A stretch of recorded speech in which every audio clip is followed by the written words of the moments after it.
Hey, what's up, everyone, and welcome back to another episode on the Lunar Nation podcast. This is your host, Franz, and I'm joined by my fellow co hosts, Sagoon, Arrow, and Harsh.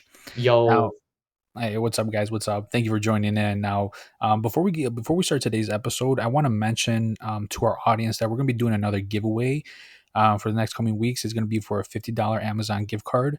So make sure you tune in till the end of the episode when we're going to give you a little bit more information on how to enter and how to enter for a chance to win for that giveaway. Okay. Now, back to today's episodes.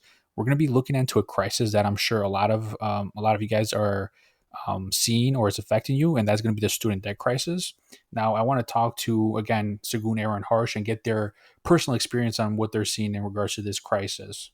yeah, I'll quickly start off. Thanks, Franz, for the intro.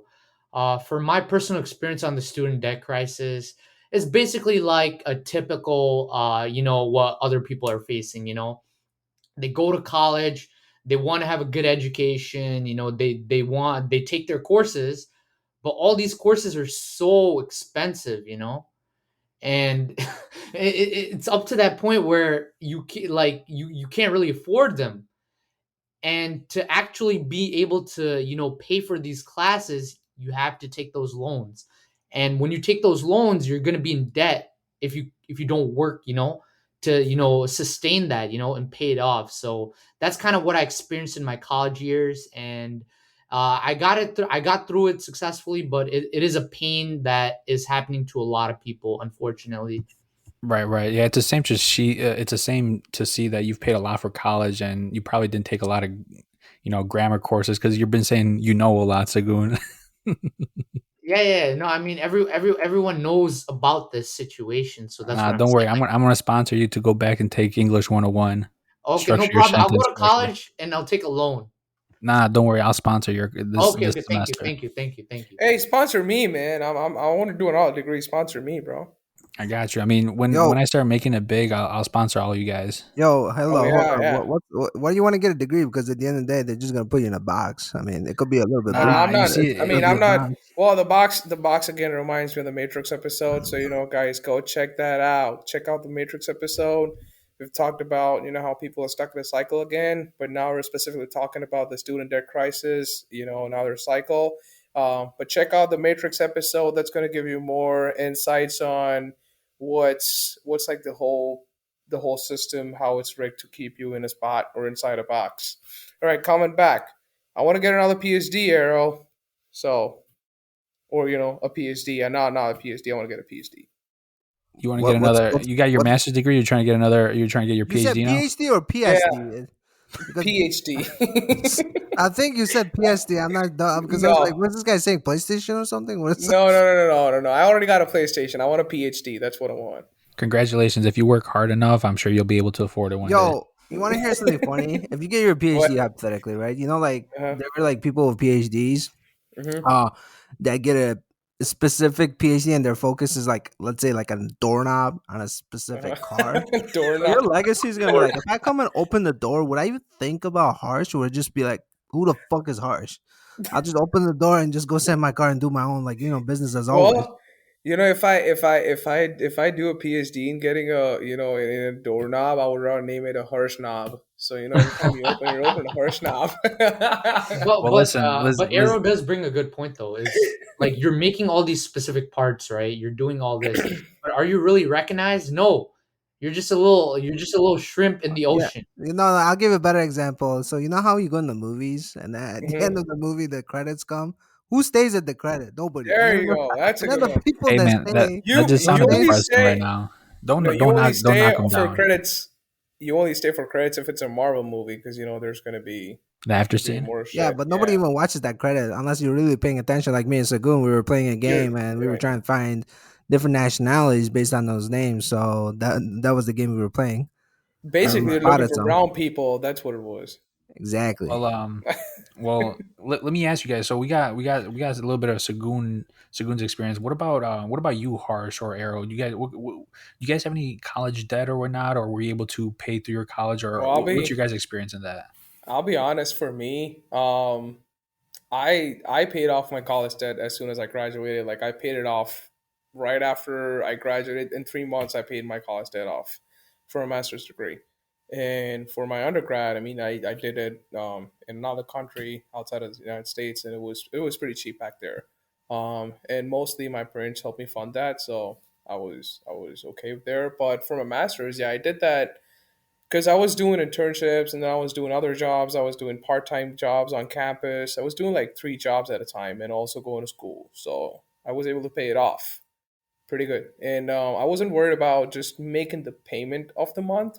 Rather than I was geared towards cutting that principal amount off, like just taking that slashing that principal off. That's what I was worried about.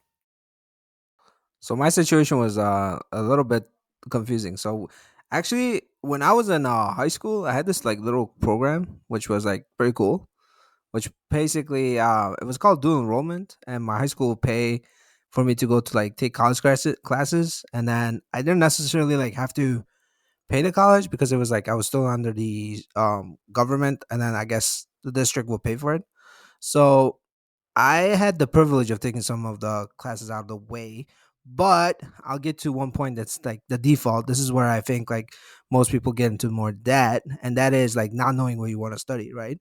So if you go to school, like you take a couple classes, you're like, oh man, I don't like this class, and but guess what? You spend like $10,000, $15,000 and something that you absolutely found out you don't want to do. So that's like $15,000 of like gone.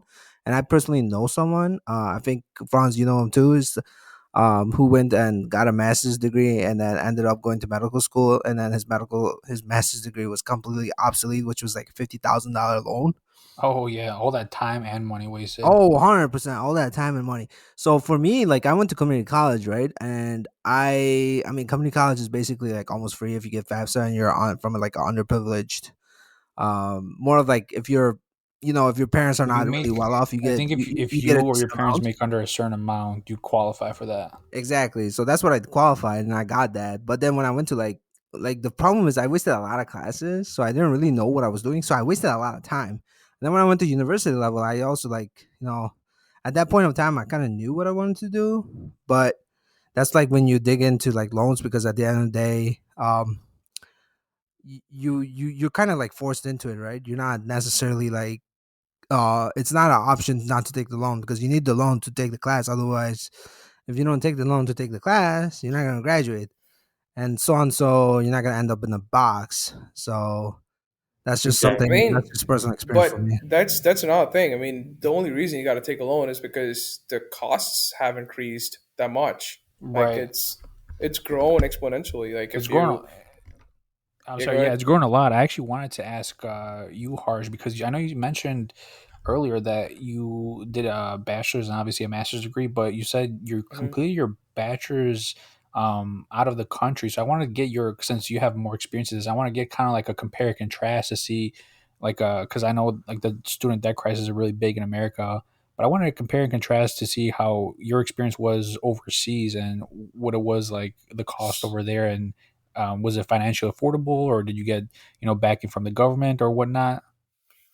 So I went to a private college in my city, and so I'll be honest. What happens where I come from is mostly your parents support your education throughout your 4 year degree, and then you go get a job, and then you start working, and then now you start taking care of business.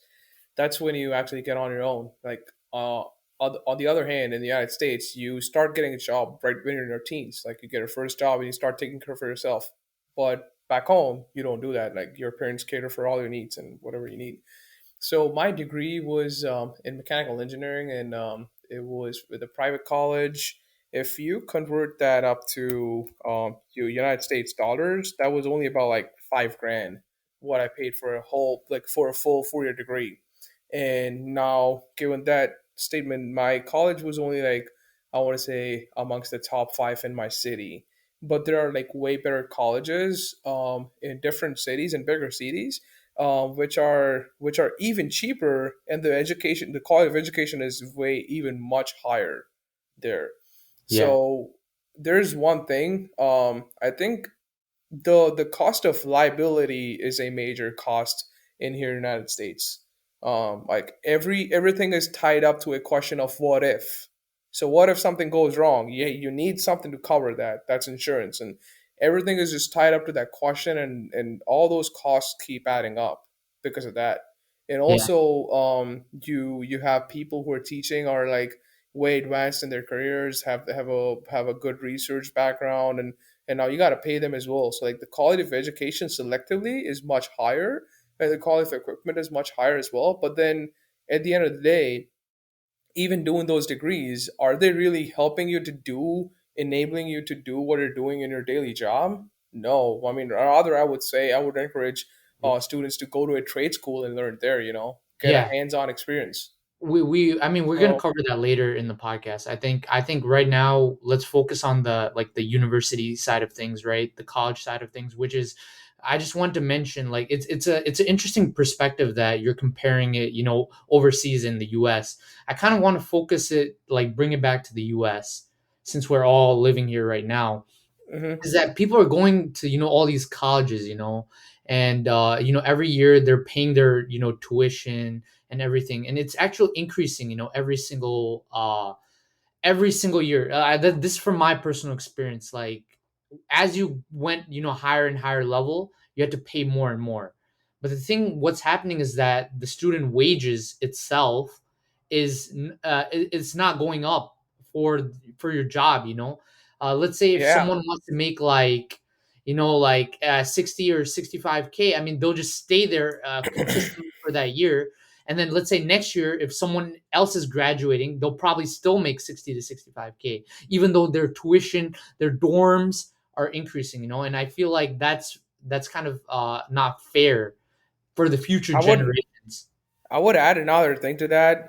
So the cost of colleges, like the tuition cost, have increased by 170% since 1980 to 2019, and the earnings have only increased by just 20%. That's it.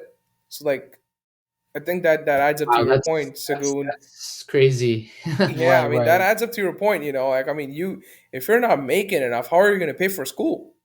And now looking at the degrees, they're getting more and more specialized, and there aren't any as many specialized jobs to go secure out there to make money out of those. I mean, you end up doing something that's not really exactly focused in that one field, but you have some other responsibilities, but you would be remotely related to that field that you did a degree in. That's it. For I sure, mean, for you still sure. don't get to do what you studied in school. Right. And you know what's crazy? It's just the fact that, like Harsh mentioned, and Sagoon, all these the college tuition is rising and rising, keeps on rising, but yet and as well as for living expenses, but yet the wages has not been increasing at all. So I think we have to look at the fact that a lot of people are calling it a student debt crisis, but there should be also a wage crisis because people are not getting the right amount of wage. I mean, look at this year. I mean, the inflation's been going high and whatnot, and then what ends up leading to it is people are not able to start a family. They're not able to buy a house. They're not able to move on in life because they have this payment hanging over their head that's really eating away at their salary. Not only are they paying taxes and paying for living expenses, but they're paying this big bill every month. And sometimes what it ends up leading to is like people actually declare bankruptcy. But what a lot of people don't know is that bankruptcy, for the most part, doesn't really take care of your student loan or whatever. It's not forgiven. It's still around. It's still hanging around your head and whatnot. So it's pretty bad, to see some of these people think that they go to college, try to get this degree, and then at the end of the day, it's not really paying them a fair share of their wage, and they end up declaring bankruptcy, and they still have to pay that student loan, and they're not able to continue their lives, and sometimes it's even ruined people's lives. Yo, yo, yo. Let me add let me add one. Just want to give the audience and like a picture. So if their grandparents or parents like attended school in 1970s, and yes, like at that point of time, I believe tuition was like a lot less than what we're paying right now. You also got to realize at that point of time there was not that much competition, so you were more likely guaranteed to get a job. So that's another comment. That's another concept. So when you graduated, like whatever loan amount you took, you were easily able to pay it off because at that point of time, like the jobs were much better. You would get like pensions, and you pretty much like when you get a job, you're more like guaranteed to stay there. Um, But like if you look at now, with like most people getting a lot of degrees, and I know it's more accessible for everyone, it's like the competition has risen a little bit. I mean, not a little bit, a lot more than the people in like 1970s. And more importantly, like the pay rate is kind of like, if I were to compare it, I wouldn't say it's like necessarily the same. I think it's like less because you got to consider like you're not getting pensions and so and so, and you're just gonna have a very hard time paying off the loans because you just dug such a deep trench. And then when you took those loans, you were like, let's say supposedly like 18 years old, 19 years old, and then you come to the age of reasoning, maybe like 23, 24, where you're like more of like, you pass the teenage years and you're more considerate of what you do.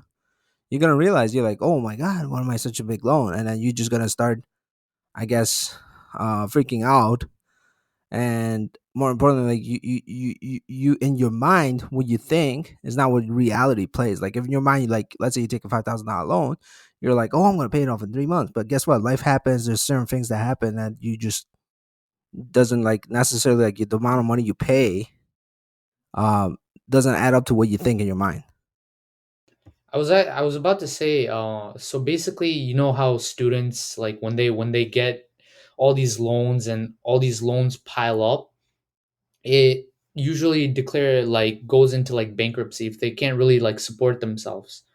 So it's interesting that on Wednesday, Joe Biden is actually announcing a $10,000, student loan forgiveness for people with low incomes, and trying to help them support them, so that they're out of this mess and they could potentially have a successful career. So that's kind of the plan. Hopefully, it goes into fruition. I personally think it should be more than 10,000 because there's a lot of people who are in more than $10,000 debt. Like they are in the gutter.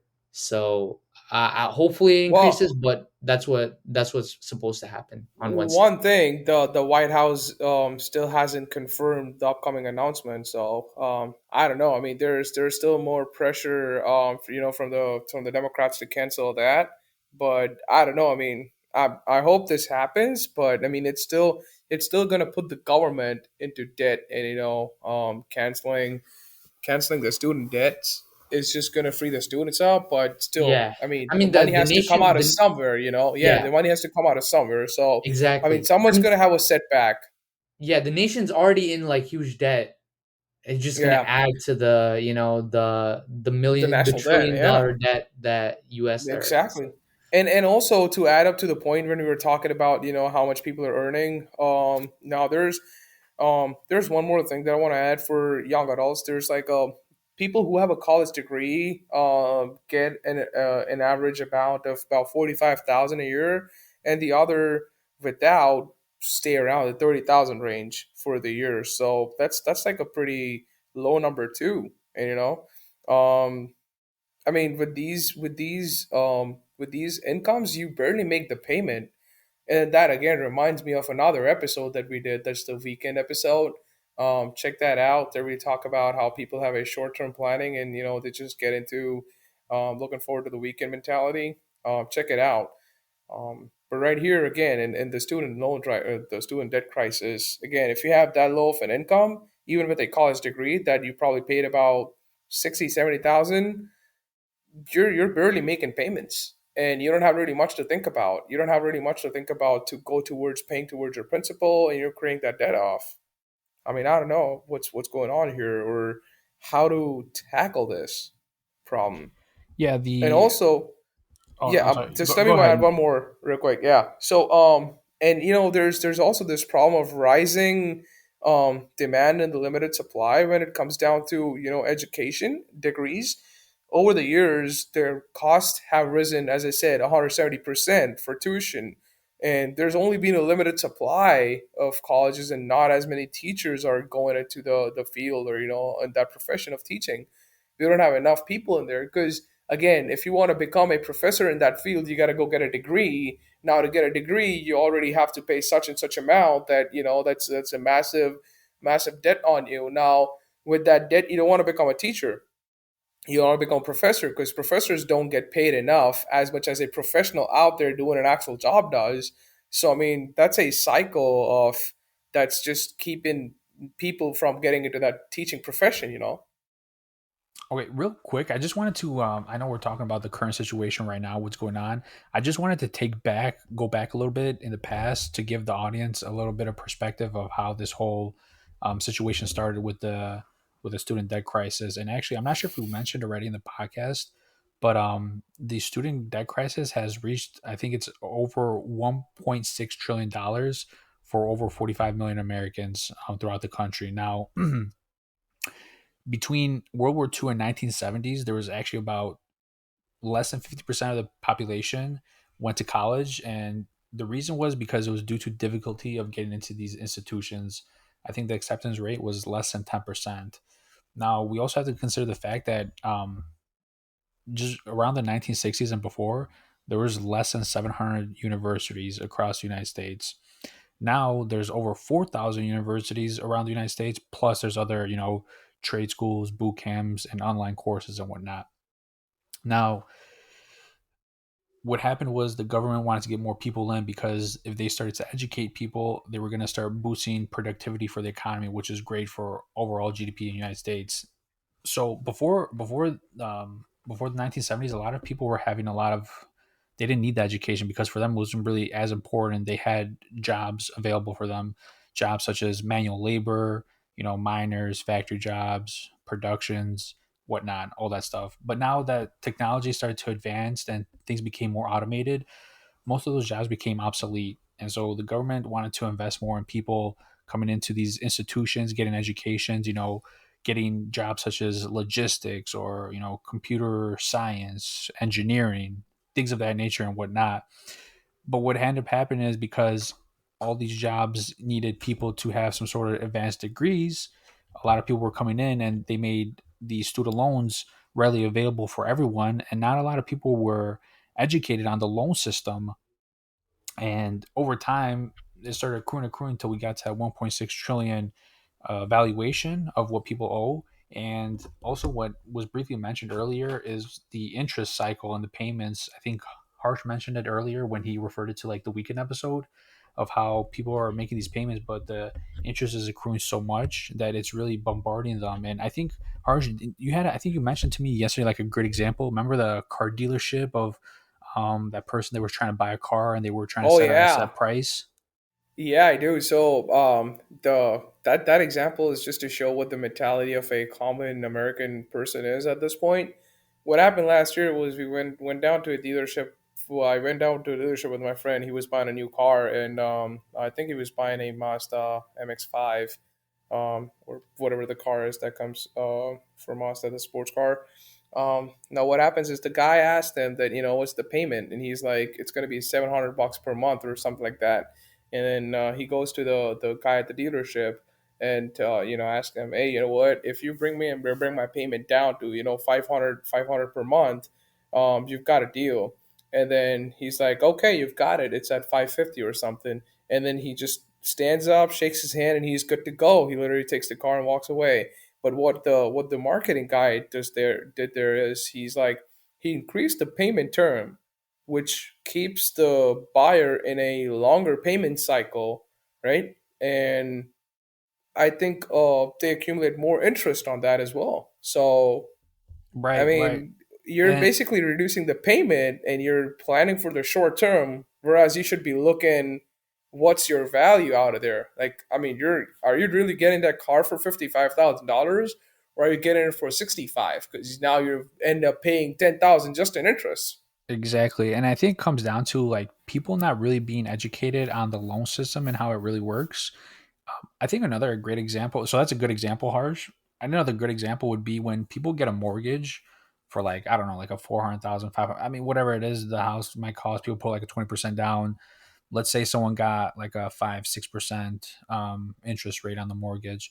Well, let's say after 5, 6, 7, I don't know, 10 years, they're able to refinance early. But let's say after like 5 years or whatnot, they want to refinance. Well, they refinance to get a lower interest rate, but they don't realize that yeah, they're going to be paying less in monthly costs, but they're starting that cycle over again for that 30-year mortgage or 15-year mortgage, whatever they signed up for in the beginning. That in the end, they're really going to be paying more in interest. So if you think about it, yes, you're going to be paying less in the short term when you're making those lower monthly payments, but in the end of the goal or of the payment, you're going to be paying more than interest. And I feel like a lot of people are looking at it short term because they're thinking, oh, I can make these payments, I can make these payments, I'm going to save a little bit more money, or whatever the case may be if they're thinking. But really, they're really putting more money in the bank's pockets, and it's starting to affect them, especially in the fact that we're talking about a lot of these people are, and we've seen it with the economy, this year, and a lot in the news, how people are trying to quit their jobs or go to another job because they want to make more money, because they have a lot of bills. They have the mortgage, they have their student debt that they're paying, and other living expenses. So it's a really big issue with people not comprehending the loan system and all these interest rates. Yeah, Well, I also think. on Go ahead, Harsh. just yeah, just give me so on France, on that point that you said about refinancing from on a house mortgage, I would say with that it's kind of justified because when you start paying your mortgage and you pay some amount of monthly payment towards a principal, let's say whatever, it's a $1,000 or $1,200 payment that you pay towards your principal, and you pay like $100 in interest. I think that's kind of justified because if you just keep paying those payments and you have that in the house's equity, so that's basically your equity that you pay towards it. Now that's your money that's just sitting in there and doing nothing because you're not earning as much appreciation on the house as much as you can pull that money out and use it in a business or use it to do whatever. Whereas coming down to student loans, it's a different game. In Oh yeah, that you wanna think about paying it off as soon as possible exactly, because that's not an asset. That's not an appreciating asset. Whereas on the other hand, the house is mostly an appreciating asset. So you exactly, can and really pull, Sure. Yeah, and you I could sell understand that your as point. well, right? yeah, Yeah, you you can could make a sell lot. the You can make house. money. You can make money from that, Yeah, right? But yes, education itself, you but can, yeah, you can do that. can't really make money. And honestly, in my opinion, it's just paper. And we actually went over this, in our previous podcast as well. It's just a piece of paper that you just give to the employers to say, oh, you're qualified. Oh, are you a software engineer? Oh, you have a degree. Okay, you must know what you're doing, even though you're taking Spanish class or biology class or some class like that. That doesn't really even help you, advance your degree itself. You're just taking that, you're spending a lot of money finishing these courses, and you're paying off these loans, and you compare that to a house where you can live there, you can sell it whenever you want, like what Harsh is saying, appreciating asset. You can't compare those two, in my opinion. Right. And I just want to add one point. In 10 years, some of the tuition schools will have a tuition fees, and that's yearly that I'm talking about. And this fact is by Affordable Colleges Online dot org. They do like a whole study about all the colleges around the United States. It's gonna surpass $100,000 if it keeps increasing at That's the rate crazy. that it's increasing right now. Yes, it's gonna. That's 100,000 for just a year. In 10 years, I mean, Oh imagine that. In 10 years, you're gonna pay 100,000 for a year, and I don't see our wages rising that fast at all. yeah, I mean, that's Not at just all. for generic. I mean, imagine like you're trying to be like a doctor or something. I mean, that's that the amount of loans that even my personal like friends have, Hmm. like I think it's gonna be even more than 100,000. So that's And crazy to look at it in a and long term. and I think there's also one more reason for that because now there's like a hybrid study model, like people can just do online classes, so like universities have their a lot of their revenue streams from college sports, campus dining, and dorms just evaporated overnight, like they're just gone because they can't make that much money. And like some universities are estimating losses of $100 million or $250 million losses. So I mean Yeah. that's a lot of money that they're going to lose, and where they're going to get it from? Obviously from Us. tuition fees. Us, I mean, whoever yeah, the students are, and also exactly. like once you start this, right, this loan system, you're basically sucked into it. So you can't really, you can't, like, you're just in between. You're like, should I, pay this off, or like should I go to school? I mean, I've already done a little bit of my classes. I already have this much loans. You know what? might as well do it because I'm gonna be a sheep like the rest of the people, and I'm going Yes. to, I'm going to go and complete my education so I can get a job, and I can work in this cube, retire after 40 years, and get a medal, and then be forgotten after that. Right, right. I think And we already talked about how student loans are accessible to everyone, right? We already did that. Yeah, yeah, we already Yeah, did that. we talked It's about very that. Yes. it's very accessible to the point that I think is dangerous because people can just like was very it's easily accessible because if you guys look at it, the education system is very, I would say, monopolized, and it's so easy accessible to everyone to get a loan because at the end of the day, you're going to be offered $100,000 loan to go to college, but you can't take that loan and buy a house or invest in a business. You Yes, have to you're specifically use right. it for college. So at the end of the day, they're incentivized to give you a loan. Okay, look at it this way: you are 18 years old, you barely have a credit score, you barely have a. Let's say you have a part-time job, you're working as a pool guard or you're delivering pizzas, making like minimum wage. You have a better chance of getting $100,000 school loan than getting $100,000 mortgage, okay, for getting a house. And the that's reason that is because when you get a mortgage, you need to have a certain percentage down, you need to have a certain credit score, you need to have a steady job for at least for 2 years to show in your taxes to show you have income coming in. Whereas with a school, they will literally just give you the money because at the end of the day, they are incentivized because you are going to go to the school. You're going to obviously accrue all that money. And the more money you accrue, you're going to accrue a lot of interest and a lot of books and that fees. And again, like I said earlier, you cannot go if you go through bankruptcy. You're going to still have that loan hanging across your head. So at the end of the day, these loans are too easily accessible for everyone. And again, these institutions are kind of monopolized because you can't take that money and use it for anything else. You have to use it for again for that institution. And these guys are making like big bucks on that, big bucks.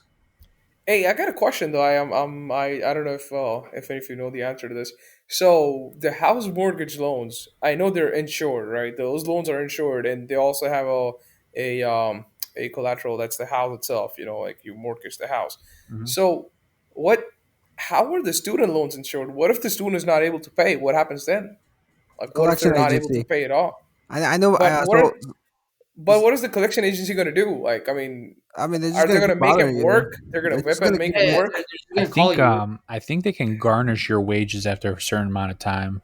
Or take your tax records. Like every time you do a tax Yeah, refund, they just take. yeah, when you do your taxes, Oh you're supposed to get wow. like a tax refund. They would be the first to get it, and then also I think they can after a certain amount of time. Don't quote me on this, but they can garnish your wages. The same like child support, or if you sue someone in like small claims court or whatnot. After a certain amount of time, Uh huh. once you win that case, which obviously you're gonna win, they're gonna win because if they have you sign a piece of paper that you owe them this money and you don't pay them back, they Yeah. can take you to court. They can issue a garnishment on your account. So whatever money you get with a paycheck in your bank account, a certain amount is going to go to them. So at the end of the day, they're going to get their money some way, somehow.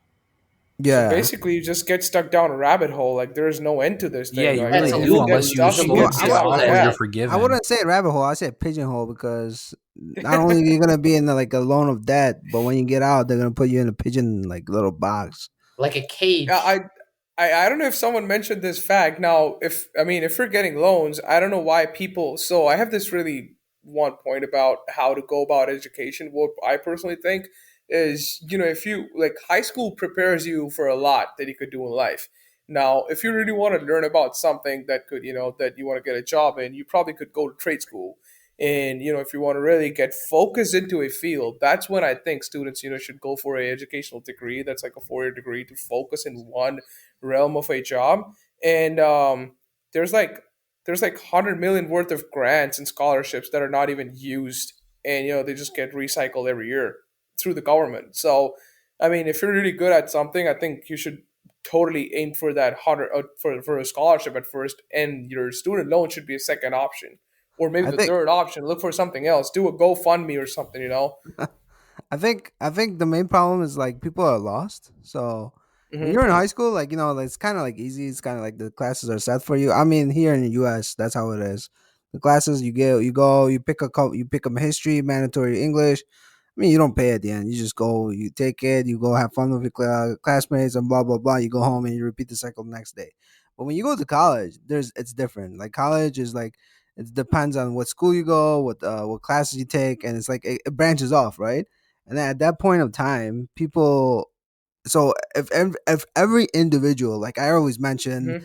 this famous quote Earl Nightingale said, and that just stuck in my head. I mentioned in previous episodes, uh, where he says, if you were a captain of your ship and your ship is your body, and you have a destination in mind, you go to it, but you're not gonna go to a ship that has no destination in mind. What I'm trying to say is people don't really know what they want to study, and they usually end up taking classes that don't really count, and they dig themselves in a big trench.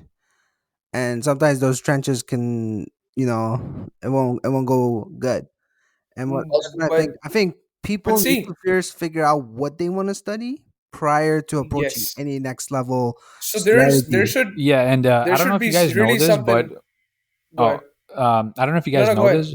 My bad. I didn't mean to interrupt you, but I wanted No, to you're good. mention You're good. that a, lo- within the past 8 years, because I know you guys are mentioning a lot of people don't know what to go for and whatnot, but in the past 8 years, college admissions have actually been on the decline.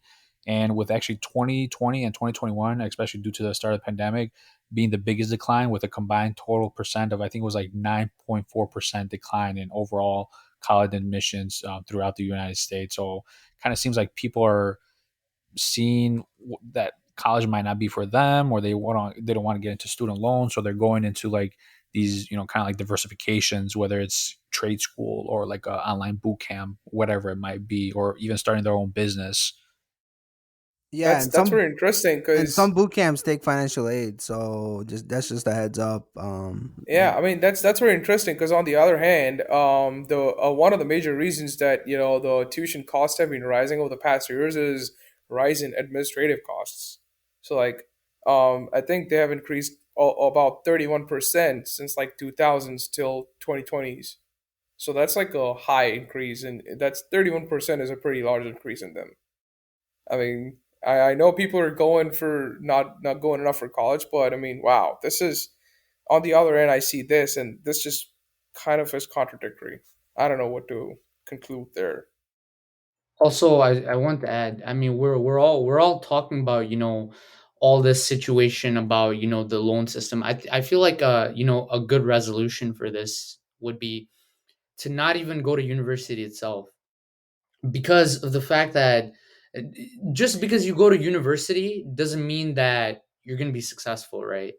But I wouldn't say to not at all go to I university. mean, I would say figure out a path and then go for it if it makes sense and if it really supplements your goal I at the end. I You just know, think that people that go to university themselves are just setting themselves for a path to go in the that's workforce, go in the cube, do their stuff, no, work for 40 years. I mean, you can have side hustles, right? I'm not mm, saying that, but I'm just saying people who don't go to college itself have been really really successful themselves, or people that have they dropped out have like been. Zuckerberg, But look at all, the, no, all but these. look at all the most innovative ideas. Where do they come out of? Because at universities you get a platform where you can do innovation with resources that are publicly or governmentally funded, and you could use them and do innovation. And you that, could that, you could take a giant leap. you do You you do can't have do all that by yourself. a good point in that, but it's just that I feel like our society just forces us to go to university, saying it's the right thing. But That's if people don't go to that's true. university itself, then they're shamed for it, in my opinion. Because I have I people mean, friends that, like, some of them didn't go to university, and their parents and everyone, they were called like saying like, what are you gonna do? But now they're like very very successful, well off, creating these businesses, 6-figure businesses. So it's interesting to see that universities and college debt is one thing, but just not even going there, creating your own passion, your own business is another thing as well, that might save you from this whole student loan system. Not a lot of people are yes. designed So for that, so just Yeah, but I heads feel up. like That is, now in this day and age, there's a lot more people taking things into their own hands, like their paradigm, their destiny yes, into their hands. Whereas in like we're looking at like even 10 years ago, 20, 30 years ago, a lot of people were like focusing on like college, go to college, 4-year degree, start a job, work that 9 to 5. Whereas in now people are trying to be hustlers, trying to innovate, trying to Hustlers do. University. Yeah, you can mention that a little bit Yeah, more, go but join that. Join Hustlers Well, University. that's a little quick. Give a quick background about Hustles University. I mean, I'm Yeah, pretty sure so there's gonna I be a mean, lot of I haters, think the but best yeah, person there's would gonna be be go Sagun haters. to ahead. give a background on that. Sagun, Yeah, go yeah. ahead. There's gonna be haters, of course, right? Because this was started by Andrew Tate, and haters are your motivators. exactly, just what There you Franz is saying go. here. Good one. But the core, the from what I've taken so far, I mean, I think it's beneficial. For $50, you could spend that on like a big burger or a Netflix combo, all that thing, you know. Instead of doing that, why not spend it on something that you can use to, educate yourself, give yourself a lot of knowledge, and move forward with your life. Be rich, retire early. Don't retire at 65, being like a granddad. You want to live young. You want to explore the world. You want to drive that Bugatti. You want to live that life. So join something that helps you. Innovates you. So that's my opinion. I wanna add very important connections. So Sagun mentioned something really important, like be young and enjoy your life. So if you anybody you wanna get into more depth about that, listen to the Matrix, listen to the Immortal Reality. Um, what else do we have, Sagun? Do we have the 9 to 5 mentality? 9 to 5 Nine to mentality. five, the weekend The episode. weekend. Yeah, we got a lot. So Honestly, we have a guys, lot. We have just a lot just of go just coverage. go to our archive and check out all the episodes. I'm sure you'll get some gold nuggets from each episode. So make sure you Yeah. you listen to all of them. Yeah. So every episode Well, covers different aspects. right. So what I was coming to was, I mean, we can come towards the end of the episode with a resolution going by. I mean, it's not a point where you should be totally anti towards a university degree or a student debt loan, but you should have it figured out on how you're gonna do it. I mean, the education should really supplement you in your life rather than just being a burden on your shoulders that you got to pay off for another couple of years. Because obviously, once you're done with education, you want to think about your family. You have a girlfriend. You want to have kids. You want to go buy a house. You want to also live your life as well. You just don't want to be making payments every weekend or every week. I mean, you want to avoid school debt, but also be smart about it if you're taking up one. Yeah, And get educated about the loan system. Work towards, if you get a loan, work towards paying your principal and not just making up your payments. Make sure your first option is always get going for a scholarship, going for a grant, going for something that's free. Look for things that are free. There's a bunch of things that are free out there. That's me personally. That's what I do. So you should go out there and look for those things. And yeah, I think floor is all yours, guys. Why pay when you can get it for free? yeah, There you that's go. arrow. I Life That's love motto. that arrows. quote. I love Big that quote. motto right there. Well, Yeah. thank you, Harsh, for your insight. We really appreciate that. Like we mentioned to the audience before in the beginning, we are doing a $50 giveaway for an Amazon gift card, and I'm going to let Sagun take over and briefly describe how to enter for a chance to win that $50 Amazon gift card. So, Sagun, go ahead and take it away. Yeah, thank you, Franz. So I know you guys are really excited about this, $50 giveaway. So basically, what we're gonna do is we're gonna make a post on Instagram and also Twitter itself. So we're gonna write a question and we're gonna say, our question is gonna be, which episode do we talk about like the conglomerate companies, right? So what you guys would do is you guys would reply to our story that we post, and then after that it gives you guys a chance to win the giveaway. This is for Instagram itself, but then for Twitter, what we'll do is we'll say, please DM us. So we'll put the question and you guys DM us, and if you guys are correct, you guys will be in a pool just like how Instagram is. And I feel like this is a good way to engage with us in the podcast itself, and listen to some of our good episodes that we have itself. So all these posts, we're gonna upload it on our social media, so you guys will be able to easily enter itself. So we'll put all the details there. And guys, the whole idea of this giveaway is so that you get us more views, more listens, more likes, more shares, more follows. Go do that right now. Share our podcast. Listen to it. You're gonna find some really good things out there. Share it with your friends, with your family. Have everyone listen to it. We're up and coming. We're trying to do our best. Give us your support and always leave down a comment. Give us your feedback. Let us know what you think. wherever we can improve, what we can do, any more topics that you want us to, illuminate as a Lunar Nation. And join the Lunar Nation. Be a part with us. Just Al- join us. Also, not to forget, Sagun, you might maybe add that part where you mentioned like earlier how the audience has like they get a chance to enter. But did you mention the part where they get double the chance if they give us like Oh comments yes, or something yes. like that?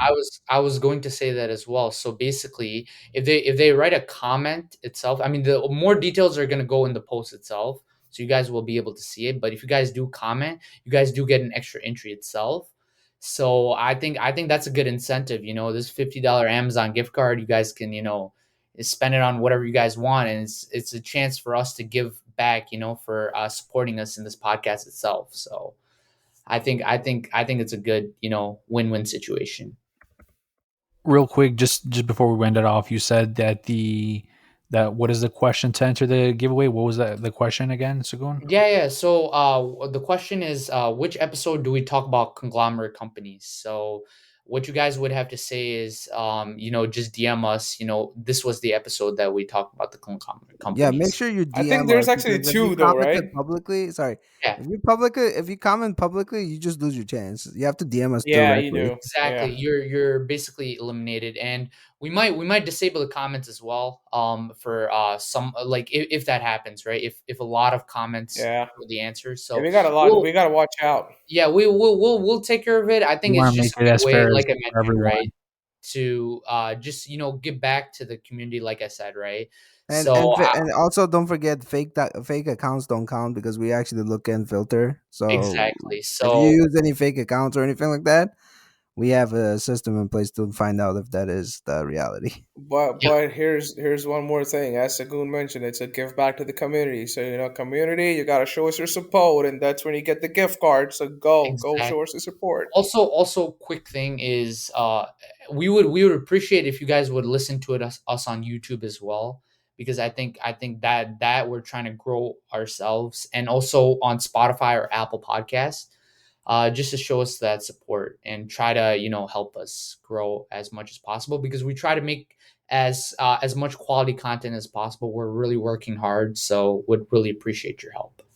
Awesome, awesome. Well, again, like Harsh said, be sure to like, comment, subscribe, rate us. Give us any feedback you guys want to hear from us next time, any topics or however we can improve and whatnot. But until next time, we will see you guys later.